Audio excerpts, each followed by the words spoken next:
하나님 말씀 에베소서 2장 7절입니다. 에베소서 2장 7절 한 절 보도록 하겠습니다. 하나님 말씀 받으실 때 자리에서 일어나 주시기 바랍니다. 하나님 말씀이 이러합니다.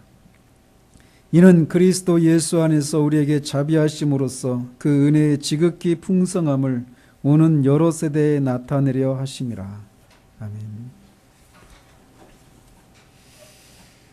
우리는 지난주까지 해서 그리스도 안에 있는 신자들에게 일어난 일들의 영광스러움들에 대해서 살펴보았습니다. 그리스도 안에 있는 신자들은 그리스도와의 언약적이고 유기적이고 생명적인 연합을 통해서 그리스도에게 일어난 일들이 신자들에게도 해당이 된다라고 말씀을 드렸습니다.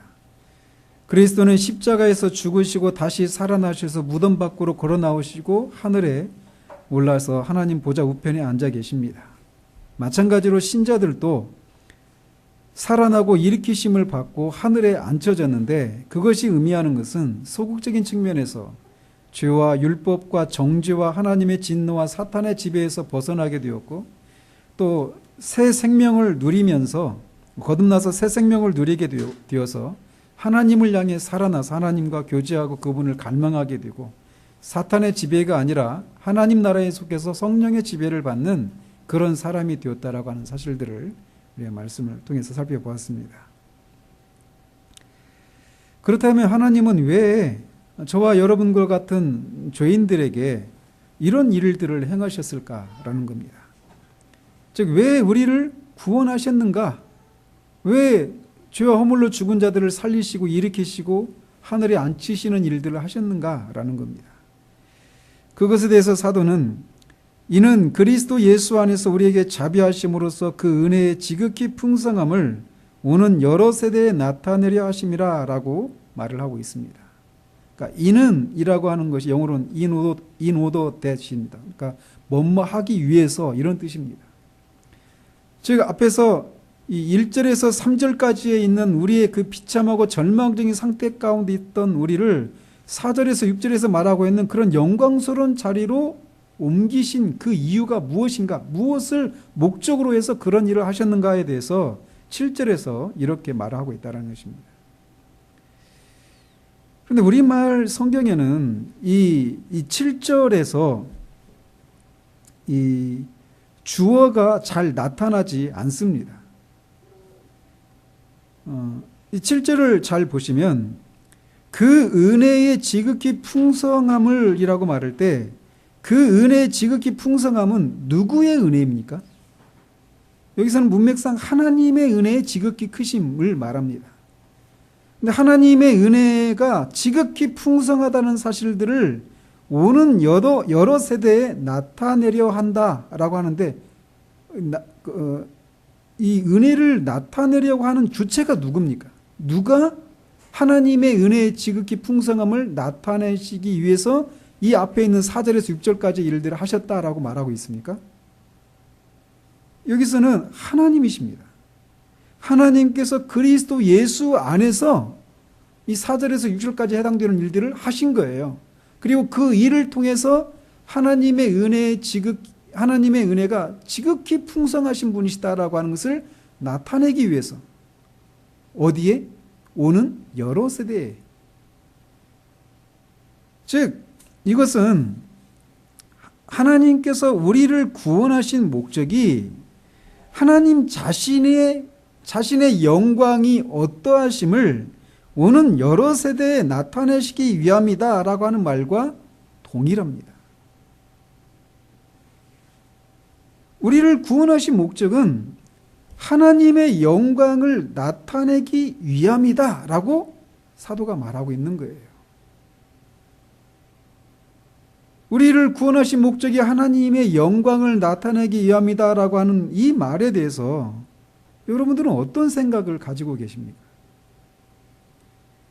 우리는 우리의 구원의 문제를 얘기할 때 우리의 관점에서, 우리의 입장에서 얘기하는 것이 일반적입니다. 즉, 우리의 죄를 용서해 주시기 위해서, 또는 우리가 영원한 형벌을, 지옥 형벌을 받지 않도록 하시기 위해서, 또 하나님 안에 있는 그 은혜의 풍성함을 우리가 누리도록 하기 위해서 우리를 구원하셨다.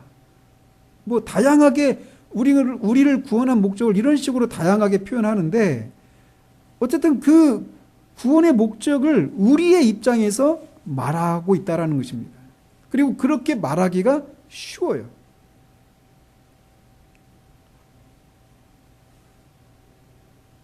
늘 우리는 주관적이어서 구원의 문제에 대해 생각할 때도 우리 자신으로부터 우리가 그 구원을 통해서 어떤 유익을 얻도록 하기 위해서라고 하는 이런 관점에서 구원의 문제를 접근해 간다는 것입니다.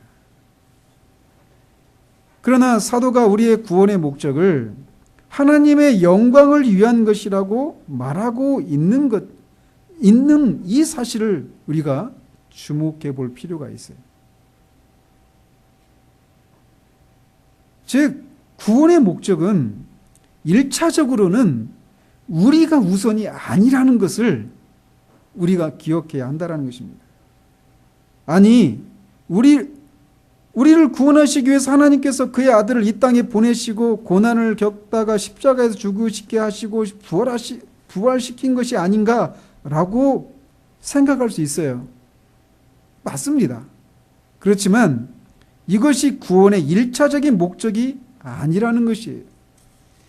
하나님의 영광이 구원의 1차적인 목적이라는 것입니다. 다른 말로 우리는 구원의 문제를 얘기할 때 우리들의 구체적인 죄로부터 시작해서도 안 된다라고도 말할 수 있어요. 우리의 어떤 구체적인 죄로부터 우리를 구원하시기 위해서 이렇게 말해서 안 된다는 거예요. 우리가 짓는 어떤 죄들로부터 우리를 구원하시기 위해서 우리를 그렇게 구원하셨다라고 말해서도 안 된다는 것입니다. 그럼 어떻게 해야 되느냐? 그냥 죄 자체로부터 시작해야 한다는 것입니다. 구원의 문제를 우리 자신의 죄악이나 우리 자신의 문제들로부터 출발하지 않고 죄 그 자체로부터, 죄가 나의 문제이기 전에 인간 전체가 직면하고 있는 난제라고 하는 그런 차원에서 죄를 생각하는 법을 배워야 한다라는 거예요. 그러니까 주관적인 입장에서 이 죄의 문제와 구원의 문제를 생각할 것이 아니라 객관적인 측면에서, 또 인류 전체적인 측면에서, 이 역사적인 측면에서 죄와 구원의 문제를 접근해 나가야 한다는 것입니다. 만약 죄 문제를 또 구원의 문제를 이런 식으로 생각하지 않으면 구원의 1차적인 목적이 하나님의 영광이라고 하는 이것을 이해하지 못하게 돼요. 말씀드렸듯이 우리는 죄 문제를 생각할 때 우리나 다른 사람들이 짓는 어떤 특정한 죄된 행위의 차원에서 생각하는 경향이 있어요. 음행을 행한다든지 강도와 살인이나 어떤 술 취함이나 방탕함과 같은 어떤 특정한 죄들을 먼저 떠올린다라는 것이죠. 그러나 성경은 죄를 인간과 이 세상 전체에 임한 문제로 생각하고 있습니다. 그리고 죄는 먼저 죄를 지은 인간과 세상의 문제 이전에 그 죄로 인해서 인간이 얼마나 비참해지고 세상이 얼마나 망가지고 황폐해졌는가, 이런 차원에서 죄를 먼저 언급하는 것이 아니라 하나님을 대적하는 것으로 죄를 먼저 생각한다라는 거예요. 우리는 최초의 죄가 어떻게 생겨났는지 그 기원은 알 수가 없습니다. 그러나 타락한 천사의 우두머리인 마귀가 하나님을 향해서 최초로 죄를 지은 것이라고 하는 것은 성경을 통해서 알 수 있어요. 그러니까 인간이 타락하기 전에 사탄이 하늘에서 먼저 타락했잖아요. 근데 그 사탄이 죄라고 하는 그 자체는 어디서 왔는가라는 거예요. 그건 우리가 알 수 없습니다. 근데 분명한 것은 사탄이 처음 죄를 지었다는 거예요. 근데 사탄이 처음 죄를 지었을 때 그 죄를 지은 것은 하나님의 어미와 영광과 존귀에 대적해서 자신을 스스로 높이고 하나님과 경쟁하는 그런 신의 자리에 있기 위해서 죄를 지은 것입니다. 그가 비록 하나님의 본질적인 영광과 존귀를 빼앗거나 손상을 끼치는 일은 할 수 없었지만 피조물들로부터 하나님이 받으셔야 할 영광과 존귀를 빼앗는 데는 성공했어요. 하나님은 이 세상을 창조하시고 매 단계마다 보시기에 좋았다라고 하셨습니다. 그리고 욥기를 보면 그때마다 피조물 중에 가장 먼저 창조되어 하나님의 창조를 지켜보았던 천사들도 하나님의 창조되어는 이런 모습들을 보면서 기뻐하면서 소리를 질렀다라고 욥기에서 말하고 있습니다.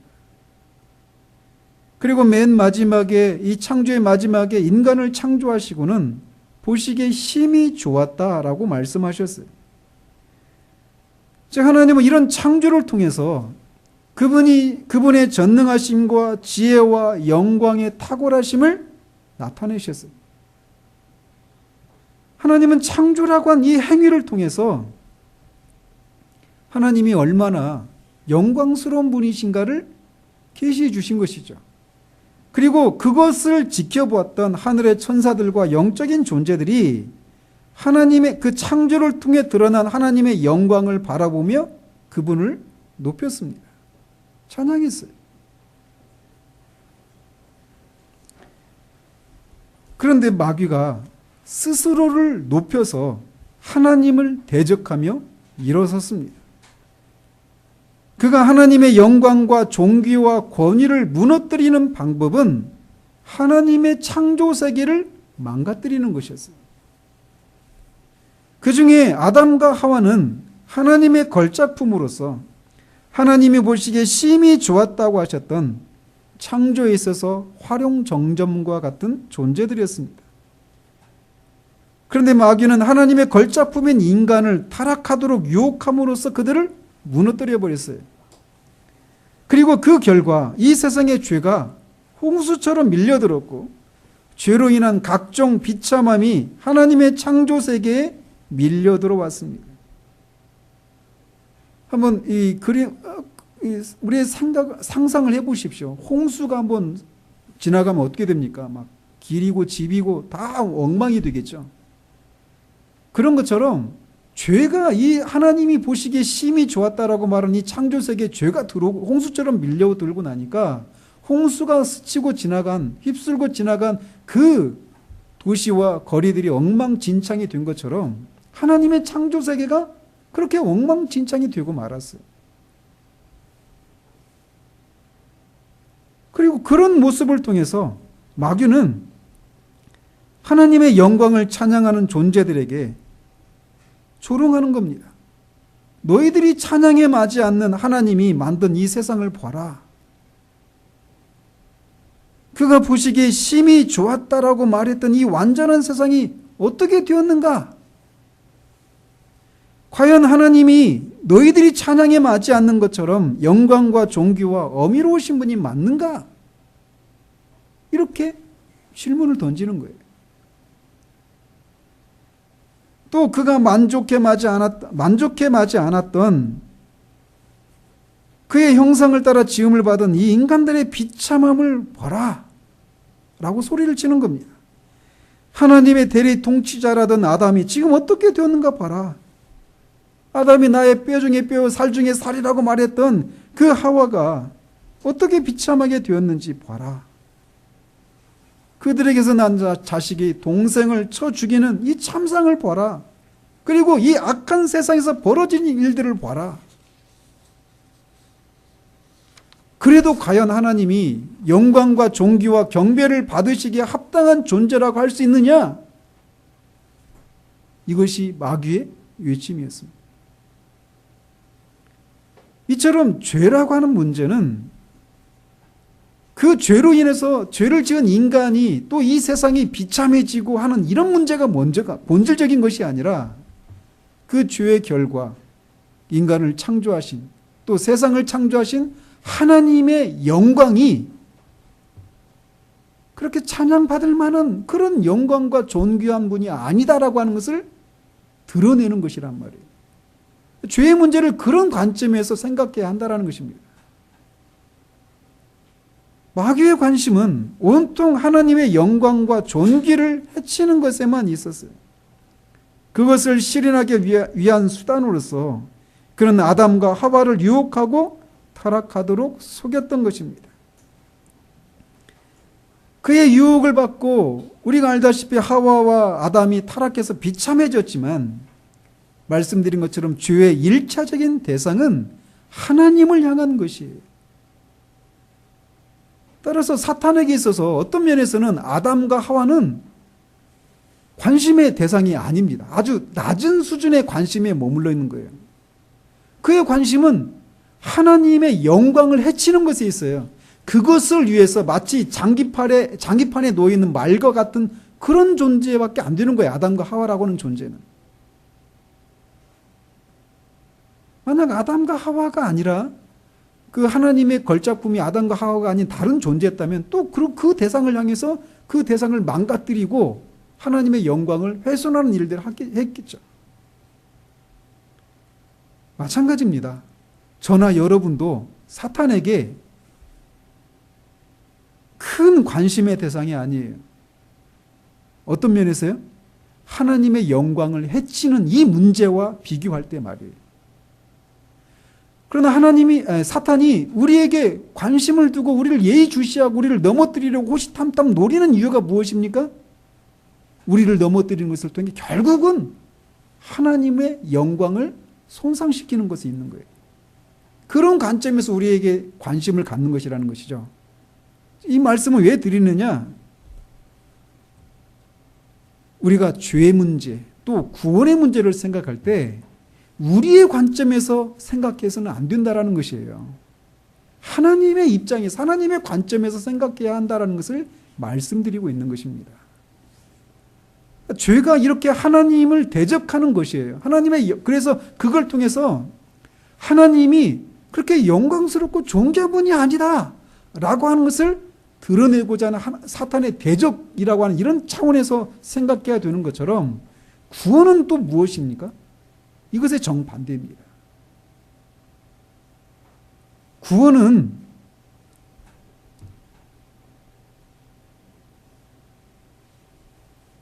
죄로 인해서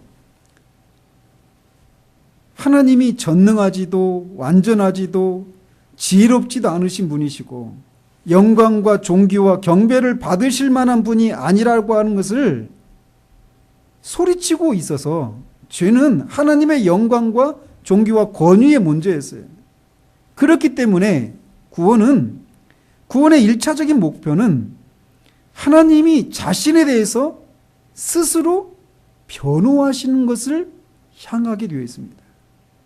죄로 인해서 사탄이 죄를 짓고 대적해서 하나님이 그렇게 영광과 존귀한 분이 아니다라고 하는 이것에 대해서 아니다 라고 하면서 자신을 변호하기 위한 차원에서 구원의 문제를 생각해야 한다는 것이에요.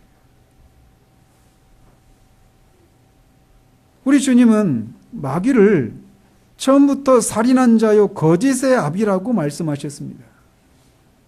그렇습니다. 마귀는 첫사람 아담과 하와에게 거짓말을 통해 죄를 짓게 하고 그들을 죽음에 이르게 한 살인자입니다. 그런데 사도 요한은 요한일서 3장 8절에서 하나님의 아들이 나타나신 것은 마귀의 일을 멸하기 위함이라고 말했어요. 마귀의 일이 무엇입니까?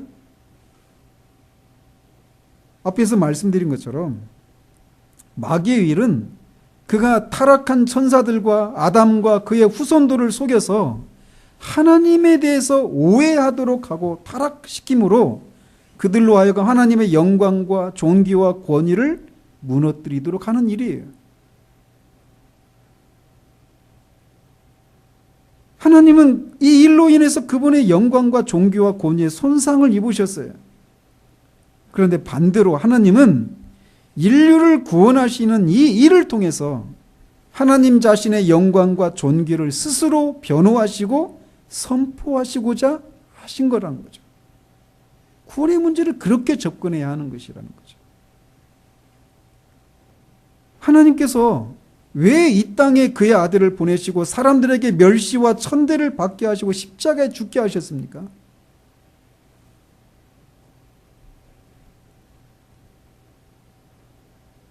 하나님은 왜 그의 아들의 죽으심과 다시 사심을 통해 우리를 구원하셨는가라는 거예요.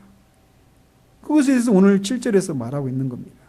이는 그리스도 예수 안에서 우리에게 자비하심으로써 그 은혜의 지극히 풍성함을 오는 여러 세대에 나타내려 하심이라. 즉 구원을 통해서 하나님의 영광과 존귀를 변호하시고 선언하시기 위해서라는 겁니다. 타락한 천사들과 죄인들이 알고 있는 바대로의 하나님이 아니시다라고 하는 것을 스스로 증명하시기 위해서 우리를 구원하신 것이라는 거예요. 여러분은 우리의 구원의 문제를 이런 식으로 생각해 보셨습니까? 우리는 종종 우리가 이제 은혜로 구원을 받았으니까 이제 하나님을 위해서 하나님을 영화롭게 하는 삶을 살아야지라고 하는 그런 삶의 목표를 가집니다. 맞습니다. 바른 생각입니다. 여러분은 그렇게 살아야 됩니다. 그런데 구원의 1차적인 목적은 죄로 인해 오해되고 있는 하나님 자신에 대한 진리를 하나님이 스스로 선포하고 변호하기 위해서라는 거예요. 즉 죄와 구원의 문제를 우리로부터 우리가 무엇을 구원을 받아야 되는 어떤 그런 구원의 필요성으로부터 또 구원받은 우리가 하나님을 위해서 하나님을 영화롭게 하는 삶을 살아야지 이런 우리의 입장에서 구원의 문제를 생각해서는 안 되고 하나님의 입장으로부터 출발을 해야 한다는 거예요. 죄 문제는 하나님께 너무나 중대하고 중요한 문제였습니다. 왜요? 하나님은 자신의 이름에 있는 영광을 그 어떤 피조물들에게도 주지 않으시는 질투하는 하나님이시기 때문에 그래요. 그렇기 때문에 하나님은 자신을 변호하기 위해서 우리를 구원하신 것이라는 것입니다. 구원의 문제를 우리의 주관적인 입장에서가 아니라 이렇게 우리 밖에 있는 어떤 객관적인 하나님의 입장에서 생각해도 이 문제는 굉장히 중요한 문제입니다. 이게 우리에게 어떻게 적용되는지는 뒤에서 말씀을 드리도록 합니다. 먼저 우리는 이 7절의 말씀을 통해서 구원이라고 하는 이 문제, 목적은 하나님의 영광을 위해서 하나님이 자신을 스스로 변호하고 증명하기 위해서 행하신 것이다라고 하는 것을 우리가 먼저 알아야 된다는 겁니다. 두 번째로 우리는 구원의 문제를 생각할 때 우리를 구원하시는 하나님의 행위만큼 하나님의 영광과 존귀를 드러내는 일이 없다라고 하는 것을 생각해야 합니다. 하나님은 자신이 어떤 분이신가를 창조와 구원과 심판이라고 하는 행위를 통해서 자신이 어떤 분이신가를 드러내십니다. 그러나 그 중에 구원이라고 하는 이 행위는 다른 것을 통해서는 알 수 없는 하나님의 성품과 본성을 알게 하는 특징이 있어요. 하나님은 사람을 완전하게 창조하셨습니다. 처음 지음을 받은 인간은 선을 행할 수도 있고 악을 행할 수도 있는 그런 자유의지를 가진 존재였어요. 아담은 완전한 그런 자유의지를 가진 완전한 인간이었지만 불행하게도 죄를 짓고 말았죠. 우리는 종종 그런 생각해요. 왜 하나님께서 그 선악을 알게 하는 나무 열매를 따먹으려고 할 때 하와의 손을 막 쳐가지고 못 따먹게 하지 않으셨을까? 또는 하와가 아담에게 건네줬을 때 그거를 못 먹게 하지 않으셨을까? 이런 생각을 하기도 합니다. 만약 그랬다면 우리가 이렇게 죄로 인해서 비참함을 겪지 않을 텐데 라고 하는 이런 생각을 하는 경우들이 있어요. 그런데 하나님은 아담으로 하여금 죄를 짓도록 허용하셨습니다. 왜 그렇게 하셨을까요? 그 이유는 우리가 완전히 알 수가 없습니다. 또 알려고 해서도 안 됩니다. 그러나 한 가지 아는 것은 하나님이 만약 아담을 죄를 선택할 수 없는 그런 존재로 만들었다면, 즉 자유의지를 가지지 않은 그런 존재로 만들었다면 아담은 완전한 존재일 수가 없어요. 즉 그가 자유의지를 가진 완전한 존재로 지음을 받았는데 결국은 죄를 짓고 말았다는 것입니다. 그런데 하나님은 그렇게 타락한 죄인을 구원하시는 행위를 통해서 자신의 거룩하신 영광과 속성의 어떠한 것들을 드러내신다는 거예요. 사도는 그런 구원이라고 하는 행위를 통해 하나님의 성품의 어떤 성품이 드러나는데 그 중에 몇 가지를 이 2장에서도 말을 하고 있어요. 예를 들면 4절에서 긍휼이 풍성하신 하나님이라고 하는 말을 통해 구원이라고 하는 이 행위를 통해 하나님의 긍휼이 풍성하신 분이시다라고 하는 것을 나타내셨다라고 말하고 있습니다. 만약 인간이 타락하지 않았다라면, 그리고 그 타락의 결과 1절에서 3절에서 살펴본 대로의 그런 비참하고 절망적인 상황이 아니었다면 우리가 하나님의 긍휼을 알 수 있었을까요?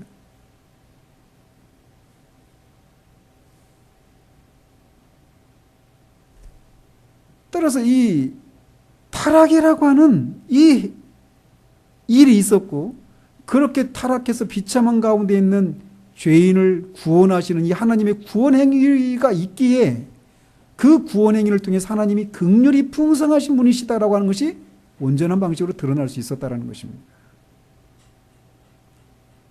타락하기 전에 아담은 하나님의 사랑에 대해서 알았을까요? 알았을 것입니다. 그러나 그가 타락하지 않고 구원받는 것이 없었다면 그가 이렇게 알려진 대로의 하나님의 사랑에 대해서 알 수 있었을까요?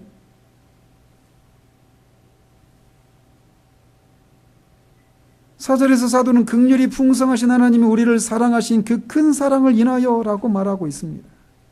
즉 타락과 구원이라고 하는 행위가 없었다면 우리는 하나님의 사랑을 지금과 같이 알 수 없었을 거라는 거예요. 또 그는 오늘 본문에서 은혜의 풍성함에 대해서 말하고 있습니다. 하나님의 구원 행위를 통해서 하나님이 은혜가 풍성하신 분이시다라고 하는 것이 드러나, 구원을 필요로 하지도 않고 요구도 할 수 없을 뿐만 아니라 오히려 하나님을 미워하고 대적하여서 하나님의 진노 아래 있는 우리의 상태에 대해서 알지 못하는 사람이 하나님의 은혜에 대해서 알 수 있겠느냐라는 거예요. 그럴 수가 없습니다. 즉 하나님의 은혜가 풍성하시다라고 하는 이 사실은 우리와 같은 죄인을 구원하시는 구원 행위를 통해서 온전하게 드러나게 되었다라는 것입니다. 또 7절에서 그분의 자비에 대해서 말합니다. 그분의 자비를 여러 세대에 나타나기 위해서 우리를 구원하셨다라고 말하고 있어요. 분명하게도 타락하기 전에 아담도 하나님의 자비에 대해서 알았을 것입니다. 그러나 타락과 구원을 경험한 사람이 더욱더 하나님의 자비를 알게 되지 않겠습니까? 그런 면에서 구원받은 우리는 타락하기 전에 아담보다 하나님의 어떠하심에 대해 더 많이 알고 그가 누린 복보다 더 큰 복을 누리고 있다라고도 말할 수 있어요. 이처럼 하나님의 구원 행위는 다른 것을 통해서는 보여주시지 않았던 하나님의 영광의 어떠하심을 보여주시는 것이다 라고 하는 차원에서 구원의 문제를 접근해야 합니다. 세 번째로, 어쩌면 우리에게 가장 중요한 것이라도 할 수 있는데, 하나님의 영광과 존귀와 그분의 성품을 누구를 통해 드러내신다고 하고 있어요? 우리를 통해 드러내신다라고 하고 있어요. 하나님의 영광과 존귀를 우리 안에서, 그리고 우리를 통해서, 우리와 함께 하시는 것을 통해서 변호하시고 선언하신다라는 겁니다. 사도는 뒤에 3장 9절 10절에서 이렇게 말합니다. 영원부터 만물을 창조하신 하나님 속에 감추어졌던 비밀의 경륜이 어떠한 것을 드러내게 하려 하심이라. 이는 이제 교회로 말미암아 하늘에 있는 통치자들과 권세들에게 하나님의 각종 지혜를 알게 하려 하심이니, 이렇게 말을 하고 있어요. 여기서는 하나님의 지혜만, 각종 지혜 이렇게 말하고 있는데, 여기서는 하나님이 지혜로우시다 라고 하는 것을 드러내기 위해서, 교회를 통해서 그것만 드러내기 위해서 교회를 구원하신 것은 아니에요. 하나님의 전체를 가리키는 건데, 어쨌든 이 구절에서 말하고 있는 것은 하늘의 통치자들과 권세들에게 하나님의 이 영광을 변화하고 드러내시기 위해서 교회를 사용하신다라고 말하고 있다는 사실입니다. 교회, 즉 구원받은 사람들의 모임을 통해 하늘에 있는 통치자들과 권세들에게 하나님 자신의 성품을 변화하고 드러내는 일을 하신다라는 거예요. 성경 중에 이것을 가장 그림처럼 드러내고 있는 장면이 있다면 요한계시록 7장입니다. 사도 요한은 환상 중에 14만 4천 명으로 상징되는 흰옷을 입고 손에 종려가지를 들고 있는 구원받은 무리들이 보좌 앞과 어린 양 앞에 서서 구원하심이 보좌에 앉으신 우리 하나님과 어린 양에게 있도다라고 큰 소리로 찬송하는 무리를 봅니다. 그리고 그 자리에는 그들만 있는 것이 아니라 모든 천사와 24 장로들과 내 생물도 있다라고 말을 하고 있어요. 그런데 그 자리에 있던 장로 중에 하나가 이 흰옷 입은 자들이 누구고 또 어디서 왔느냐라고 요한에게 물어요. 그러니까 요한은 모르니까 내 주여 당신이 아시나이다 이렇게 대답합니다. 그러자 그렇게 물었던 장로가 또 대답하기를 이는 큰 환난에서 나오는 자들인데 어린 양의 피에 그 옷을 씻어 희귀한 자들이다 라고 말을 합니다. 전에도 제가 몇 차례 이 장면을 말씀드렸어요. 근데 저는 이 장면을 볼 때마다 가슴이 벅찹니다. 이 장면은 일종의 하늘에 있는 거대한 어떤 이 무대와 같은 그런 것을 연상하게 해요. 그래서 그 무대 위에 예수 그리스도의 보혈로 씻음을 받고 승리의 상징인 흰옷을 입고 종려나무 가지를 든 구원받은 모든 무리들이 그 하늘의 그 전시장인 그 무대에 서 있습니다. 그리고 말씀드린 것처럼 그 자리에는 많은 천사들과 24 장로라는 영적인 존재들, 아까 그 에베소서 3장에서는 통치자들과 권세자들이라고 말했던 그런 영적인 존재들과 천사들이 내 생물이 그곳에 있습니다. 그런데 그 영적인 존재들에게 그 무대 중앙에 있는 흰옷을 입은 자들은 그들의 마음을 사로잡는 그 무엇이 있는 존재들로 보이는 거예요. 그래서 그런 질문을 던지는 겁니다. 이 사람들은 누군가? 그들은 바로 하나님의 영광과 존귀와 각종 지혜를 드러내는 교회입니다. 우리 아이들은 이게 선교원을 다녔는데 연말이 되면 이 선교원에서 뭐 발표회를 해요. 그걸 뭐라고 했죠? 아무튼 무슨 연말 되면 발표를 했어요. 그래서 뭐 한 달 정도 이렇게 선생님들이 계속 아이들을 가르치고 해가지고 이제 연말에 장소를 하나 빌려가지고 부모들을 초청해가지고 그렇게 그 발표를 합니다. 그러면 그렇게 뭐 어떤 연극도 하고 뭐 노래도 하고 율동도 하고 이런 아이들의 모습을 보면서 부모들이 막 뿌듯함을 느끼죠. 그 자리에 참석한. 그런 장면을, 그러면서 그 아이들이 그렇게 한 해 동안 수고한 선생님들에 대한 그런 노고에 감사하는 마음도 있고, 아이들이 작년에는 막 뒤로 빼고 잘 못하고 막 그러더니 올해는 좀 제법 하고 좀 잘했네? 이런 것을 보면서 막 마음의 뿌듯함을 느끼곤 했었어요. 근데 이것을 무한대로 확대하면 계시록 7장의 장면이 그것에 해당돼요. 그래서 흰옷을 입은 우리들을 보면서 하늘의 권세들과 통치자들이 우리를 그 자리에 있게 하신 하나님의 지혜와 긍휼과 사랑과 은혜의 풍성함을 알고 그것을 찬양하게 된다는 것입니다. 그 자리에 서 있는 모든 사람들은 전에 허물과 죄로 죽어 있어서 하나님을 대적하던 자들이었어요. 그런데 이제는 하나님을 찬양하는 사람들로 그 자리에 서 있는 것입니다. 하늘의 통치자들과 권세들은 거기에 거룩하고 온전한 모습으로 서 있는 우리가 전에 하나님을 대적하고 세상의 풍조를 따르면서 공중의 권세 잡은 자를 따랐던 그런 우리들이었다라고 하는 것을 압니다. 그런데 하나님께서 그랬던 우리들을 그때도 지켜보고 계시고, 그러다가 우리들의 인생의 어느 때 하나님이 그리스도를 통해서 하신 그 일들을 우리에게 깨닫게 하시고 우리를 구원해내시고 불러내셔서 구원하시고 마침내 그 자리에 세우셨다라는 것을 알고 그 하나님의 오래 참으시는 사랑, 그 하나님의 지혜를 보고 찬양하게 된다라는 거예요. 그의 진노로 심판을 받아 마땅한데 하나님은 대적하는 우리를 긍휼히 여기시고 죄로 인해서 비참하고 불결한 우리를 오래 참으시고 지켜보셨다라고 하는 것을 이 하늘의 통치자들과 권세자들이 알게 된다라는 거예요.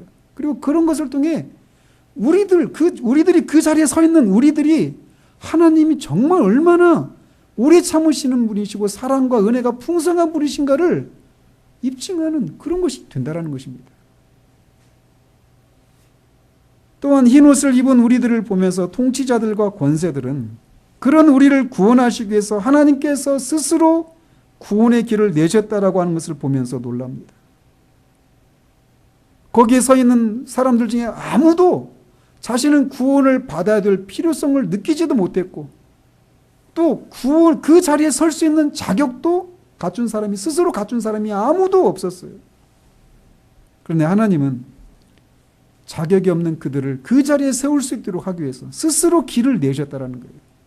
그 아들을 이 세상에 보내시고 사람들로부터 멸시와 천대를 받게 하시는 것을 허락하시면서까지 우리를 참으신 하나님의 사랑과 자비와 긍휼을 인해서 하나님을 찬양하게 된다라는 것입니다. 또한 그의 아들을 십자가에 죽게 하시는 것을 통해서 하나님의 공의를 만족시키고 자신도 의롭고 예수 그리스도를 믿는 자들을 의롭게 하시는 하나님의 구원을 통해 드러난 하나님의 지혜를 그들도 보고 놀라게 될 것이라는 거예요. 그리스도와 우리를 연합시킴으로써 그리스도가 죽으실 때 우리도 죽게 하고 그가 살리심을 받을 때 우리를 살리시고 그가 일어나 무덤 밖으로 나올 때 우리도 일으키심을 받게 하고 그가 하늘에 올라 보좌에 앉으실 때 우리도 그와 함께 보좌에 함께 앉히시는 하나님의 지혜에 그들이 놀라게 될 거라는 거예요. 이처럼 교회는 하늘에 있는 통치자들과 권세들에게 그리고 오는 여러 세대에 하나님의 은혜의 풍성함과 자비와 지혜와 같은 그분의 영광과 존귀를 드러내는 통로라는 것이에요. 하나님은 자신의 영광과 존귀를 변호하시기 위해서 교회를 사용하신다는 거예요. 그렇다면 하나님께서 교회를 통해 하늘의 통치자들과 권세들에게 그리고 나아가 사탄과 오고 오는 모든 세대에 자신의 영광과 존귀를 스스로 변호하시고 선언하신다라고 한 이 사실을 우리에게 어떻게 적용할 수 있을까요? 먼저는 우리가 그 자리에 설 수 있게 된 것은 전적으로 하나님의 은혜라는 것입니다. 우리가 구원을 받고 장차 하늘에 있는 전시장의 그 큰 무대에 흰옷을 입은 무리들 가운데 있게 되는 것은 우리 안에 무슨 선한 것이 있어서가 아니라 오직 그리스도의 은혜로 말미암아서라는 거예요. 하나님께서 모든 것을 하셨습니다. 어린 양의 피로 씻김을 받은 이 한 가지 사실 이외에 우리가 그 자리에 설 수 있는 근거는 전혀 없다라고 하는 사실을 우리는 기억해야 합니다. 저는 이 회심의 시점에 이 구절을 읽을 때 그 큰 무리의 맨 뒤에 감히 얼굴을 들지 못하고 목이 터져라 하나님의 은혜를 찬양하는 그런 모습을 상상하면서 얼마나 감동을 받았는지 모릅니다. 그때 우리가 그 자리에서 불러야 할 노래는 하나님이 모든 것을 하셨습니다 여야 합니다. 우리 안에 아무런 선한 것이 없는데 하나님께서 먼저 우리를 아시고 하나님을 대적하며 하나님이 우리를 추적하실 때마다 하나님을 멀리했던 우리를 하나님이 끝까지 포기하지 않으시고 우리를 추격하셔서 마침내 우리를 굴복시켰습니다. 그렇게 말을 해야 한다는 거예요. 굴복한 이후에도 우리는 얼마나 자주 원망과 불평을 쏟아내며 하나님의 마음을 아프게 해드렸는지 모릅니다. 얼마나 자주 넘어졌는지 모릅니다. 그런데 하나님이 저를 이 자리에 세우셨습니다. 그리고 그리스도의 온전하심과 같이 온전하고 영광스럽게 변화시켜서 이 자리에 세우셨습니다. 이 모든 것은 오직 그리스도 예수 안에서 베푸신 하나님의 은혜 때문입니다라고 노래하게 될 거라는 거예요. 그러나 저를 포함해서 구원받은 사람들이 너무나도 명백한 이 사실에 대해서 얼마나 자주 있는지 모릅니다. 특별히 우리가 하나님을 위해서 아무런 선한 일을 하지 못하고 있을 때, 또는 예전보다 더 뒤로 물러가 있다고 생각될 때마다 우리는 오직 하나님의 은혜로만 하나님 앞에 설 수 있게 된다는 이 사실을 자주 잊어요. 그러나 우리가 하나님 앞에 나아갈 수 있는 길은 오직 한 가지 사실입니다. 오직 은혜예요. 또한 우리가 이 무리 가운데 있게 될 것이라고 하는 이 사실은 이 땅에서 우리가 어떤 삶을 살아야 하는지를 우리에게 말해줍니다. 사도 요한은 주를 향하여 이 소망을 가진 자마다 그의 깨끗하심과 같이 자기를 깨끗하게 하느니라 라고 말을 합니다. 즉 장차 이 거룩한 무리 속에 있어서 거룩해지고 온전해진 그 모습을 통해 하나님의 영광과 존귀를 하늘의 통치자들과 권세들에게 보일 사람들이 살아야 할 삶은 거룩함을 좇는 삶이라고 하는 것을 우리에게 말해준다는 것입니다. 이 세상의 것들을 사랑하지 않는 삶을 살아야 한다라고 우리에게 말해주고 있어요. 한마디로 우리의 신분에 맞는 삶을 살아가야 한다라고 말하고 있습니다. 따라서 우리는 할 수만 있으면 자주 이때 이 우리의 모습을 생각하면서 이 땅의 삶을 살아가야 합니다. 마지막으로 하나님께서 우리를 통해서 하늘의 통치자들과 권세들에게 그분의 영광과 존귀를 드러내도록 하셨다라고 하는 것은 우리를 그 자리에 세울 수 있도록 거룩하고 영광스러운 존재로 만드시고자 하시는 이 일이 반드시 이루어진다라고 하는 것을 확신하게 해줍니다. 우리는 왜 우리가 그 자리에 설 수 있다라고 하는 것을 확신할 수 있을까요? 그것은 만약 이 무리 중에 속하는 사람 중에 단 한 사람이라도 그리스도의 완전하심과 같이 변화되지 못한 채 그곳에 선다면 하나님은 전능하시지도 사랑이 많으시지도 오래 참으시지도 지혜의 하나님도 아니시게 됩니다. 만약 이들 무리 중에 단 한 사람이라도 천상의 현미경으로 조그만 흠이나 주름이나 티가 발견된다면 하나님은 실패하시는 분이 되고 말아요. 또 만약에 그곳에 있어야 될 사람 중에 단 한 사람이라도 그곳에 없게 된다면 그것은 그 사람의 실패이기도 하거니와 먼저는 그 사람을 통해 자신의 영광과 지혜를 드러내시기를 원하셨던 하나님의 실패가 되고 맙니다. 그렇기 때문에 단 한 사람의 낙오도 없어야 해요. 우리가 그 자리에 설 수 있는 것은 우리가 얼마나 충성하고 얼마나 그 자리에 서기를 간절히 원했는가에 달려있지 않습니다. 다시 한번 말씀드립니다. 이 거룩한 무리에 우리가 설 수 있는 것은 우리가 이 땅에서 그 자리에 서기를 얼마나 간절히 원하는가에 달려있지 않아요. 그 자리에 서기 위해서 얼마나 노력을 하느냐에 달려있지도 않습니다. 오직 하나님의 은혜로 그 자리에 설 수 있는 거예요. 만약 우리가 얼마나 순종하고 얼마나 그곳에 서기를 간절히 원했는가에 의해서 그 자리에 서고 또 서지 못하는 것이 결정된다면 우리 중에 과연 그곳에 설 수 있는 사람이 한 사람이라도 있을까요? 단 한 사람도 없습니다. 그럼에도 불구하고 우리가 반드시 그곳에 서서 하나님의 영광을 통치자들과 권세자들에게 드러낼 수 있다고 확신할 수 있는 것은 이 일이 하나님의 영광과 관련되어 있기 때문이라는 것입니다. 우리가 실패하면 하나님이 실패하시는 것이 되는 거예요.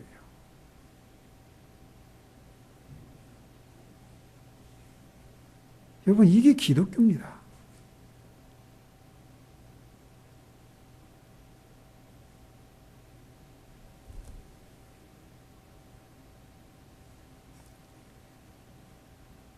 우리가 그 자리에 그리스도와 같이 영광스러운 모습으로 변화된 모습으로 서느냐 서지 못하느냐는 하나님이 영광스러운 분이신가 아닌가를 결정하는 그런 척도가 된단 말이에요.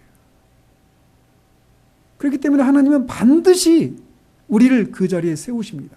점도 흠도 티도 주름 잡힌 것이 없는 온전한 모습으로 말이죠. 하나님은 우리를 구원하신 후에 우리를 변화시켜 가시는 이 일을 하시는데 우리가 너무 고집스러워요. 너무 고집을 피워요. 그래서 나도 어떻게 할 수가 없다. 나 포기. 이러시지 않아요. 막 오늘은 하나님을 위해서 막 충성을 할 것 같다가 내일은 꼬꾸라지는 그런 너무나 변덕스러운 그런 우리들 때문에 하나님도 막 더 이상 어떻게 할 수 없이 지쳐가지고 나 더 이상 못하겠다 이러시지 않으십니다. 우리가 늘 넘어지고 연약해서 좀 잘 가는 것 같더니 또 넘어지고 한 이런 모습을 보면서 내가 너한테 얼마나 많은 에너지를 쏟았는데 얼마나 많은 사랑을 주고 능력을 줬는데 아직도 그 모양이냐 라고 말하면서 나도 이제 더 이상 못하겠다 이렇게 하시지 않습니다.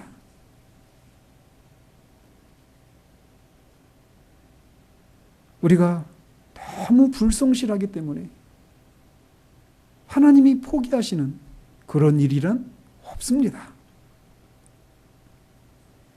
우리의 어떠함 때문에 우리 그 자리에 서고 못 서고가 결정되는 것이 아니라 하나님의 영광 때문에 하나님의 영광을 위해서 하나님이 우리의 불성실함과 충성되지 못함과 그 연약함과 변덕스러움에도 불구하고 하나님의 지혜로 하나님의 사랑으로 우리를 반드시 그 자리에 세우신다는 거예요. 여러분 다시 말씀드리지만 이게 기독교입니다.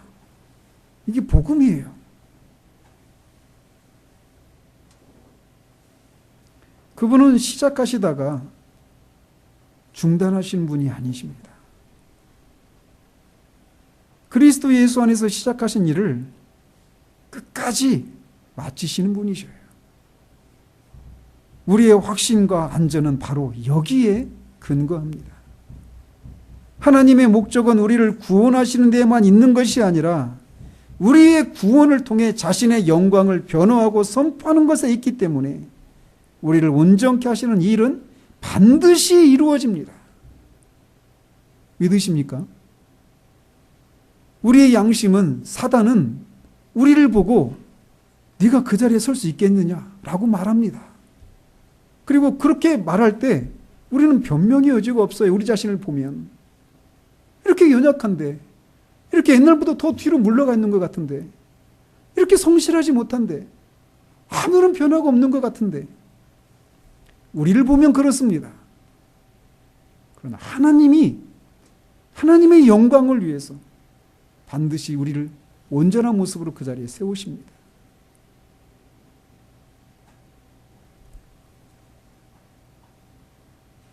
하나님이 영광을 위해서 우리를 구원하셨다라고 하는 이 사실은 이렇게 우리에게 위로를 주는 거예요. 처음에도 말씀드렸지만 우리는 구원의 문제를 우리로부터 출발하지 말아야 합니다. 하나님의 관점에서 볼 수 있어야 돼요. 다른 말로 주관적인 입장에서만이 아니라 더 근본적이고 객관적인 입장에서 바라볼 수 있어야 합니다. 그런데 말씀드렸던 것처럼 이런 관점은 우리에게 우리의 구원의 확신을 더해줄 뿐만 아니라 우리가 늘 넘어지고 염려하는 개인적이고 주관적인 문제를 바라보는 것에도 새로운 관점을 제공해 준다는 것입니다. 왜 우리는 감사하지 못하고 우리의 모든 상황에 자족하지 못하고 불평과 원망을 쏟아낼까요? 우리들 안에 있는 그 원망과 그 불평의 그 원인들을 보면 왜 나한테 이런 일이 일어나지? 왜 나한테 이렇게 해주시지 않지? 이런 것에서 오는 거예요. 그죠? 그 원인은 다양하지만 근본적인 원인은 그겁니다.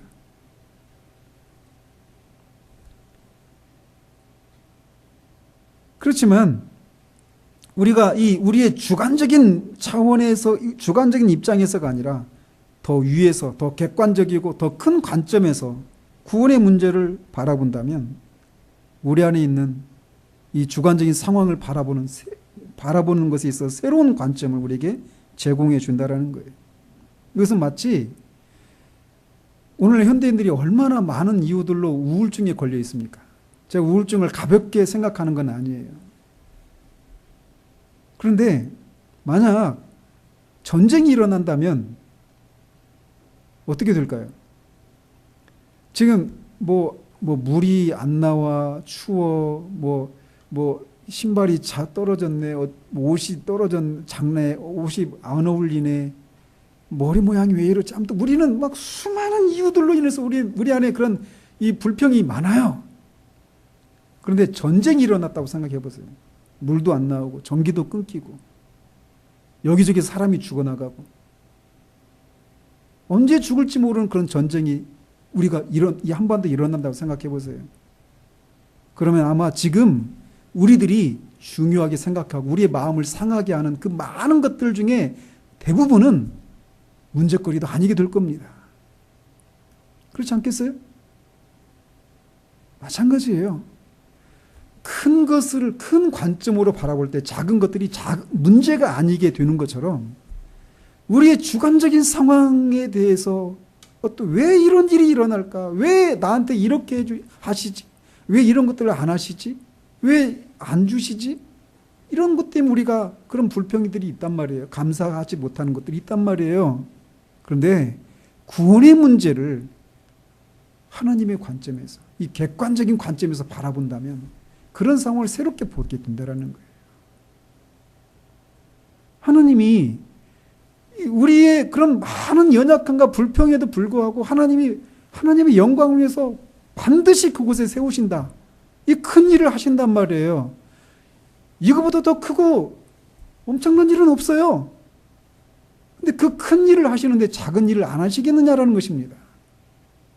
그렇기 때문에 사도 바울이 자기 아들을 아끼지 아니하시고 우리 모든 사람을 위하여 내주신 이가 어찌 그 아들과 함께 모든 것을 우리에게 주시지 않겠느냐라고 말하는 것입니다.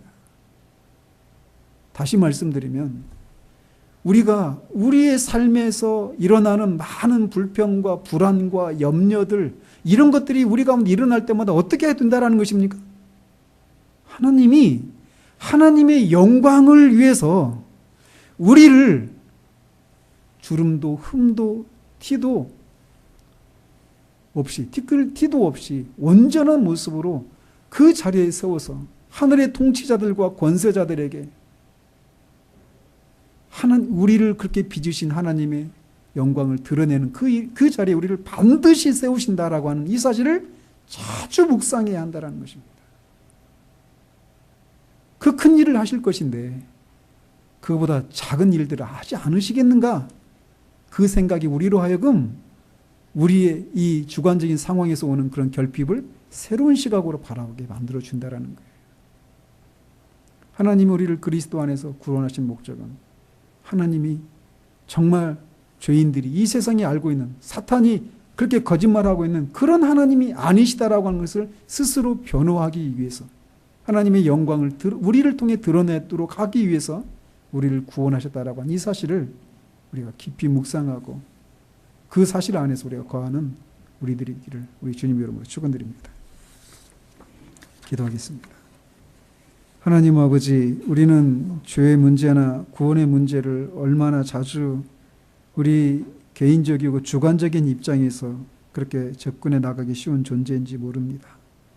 그러나 사도는 하나님이 우리를 그리스도 안에서 구원하신 목적이 하나님의 영광을 우리를 통해서 드러내시기 위함이다라고 하는 이 크고 높은 관점을 우리에게 새롭게 제공해 주고 있습니다. 말씀을 살핀 대로 정말 우리를 온전하게 하시는 것을 통해 하나님이 얼마나 영광스럽고 존귀한 분이신가를 드러내시고자 시작하신 일들은 반드시 이루어지고야 만다라고 하는 이 사실들, 그리고 그 큰 일을 하실 하나님이 작은 일들을 하시지 않겠는가라고 하는 그 논리적인 그런 생각으로 우리의 주관적인 상황 가운데서 우리가 부딪히게 되는 여러 가지 결핍 속에서 새로운 관점으로 그렇게 우리의 삶을 바라보는 그런 우리들 될 수 있도록 주님 도우시기를 원합니다. 지금도 우리를 그렇게 온전하게 하시는 일들을 하고 계신 하나님을 찬양하며 우리 주 예수 그리스도 이름으로 기도합니다. 아멘.